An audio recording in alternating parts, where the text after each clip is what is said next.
Madame la Présidente, l'enjeu de la langue française n'est pas une vue de l'esprit. Contrairement à certaines langues mal avisées qui souvent nous ont taxés de radicaux parce que, à plusieurs étapes de nos débats ici, notamment dans le cadre de l'étude du projet de loi 14 déposé par notre ex-collègue Diane de Courcy, cela en passant pour répondre à la ministre responsable de la Charte de la langue française, nous avions le souci de protéger le visage français du Québec. Nous avions le souci de protéger la langue de travail, la langue de communication, la langue publique commune, celle qui nous permet de communiquer, quelles que soient nos origines, quelle que soit nos classes sociales, quelle que soit la valeur de nos bourses.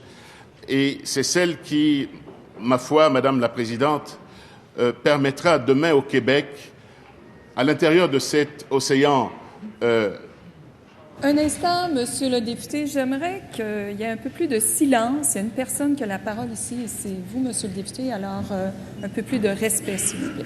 Vous pouvez poursuivre. Merci, Madame la Présidente. C'est un enjeu important et effectivement, il demande une écoute attentive, la même qu'on peut avoir quand vient le temps de défendre les serres de Virginie sur Anticosti, comme disait l'économiste Pierre Fortin.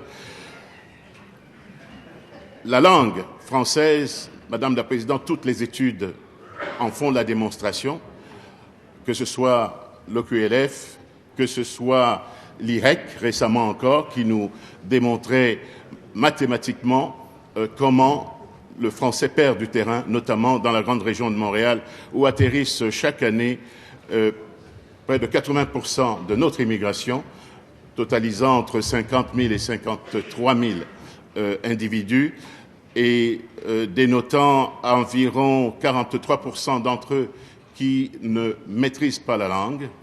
Et ce faisant, au regard du laxisme avéré du gouvernement actuel en matière de défense de la langue, l'inquiétude se perpétue.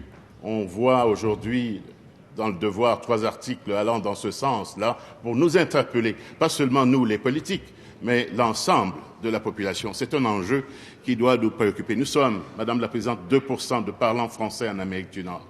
Si d'aventure il nous arrivait de baisser la garde, ça prendra à peine 2 générations pour que le français ne soit qu'une relique de l'histoire.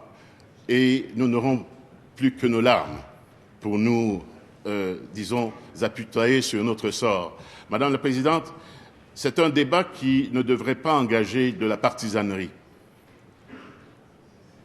C'est un débat qui devrait nous rassembler. Parce que c'est la langue, cette langue est la pierre angulaire de notre identité collective. Si vous la soustrayez de notre espace public, si vous la diminuez, si vous la laissez aller en déliquescence, Madame la Présidente, alors c'est la philosophie de Lord Durham qui aura réussi. C'est la philosophie de M. Trudeau père qui aura réussi. J'espère que nous n'arriverons pas là.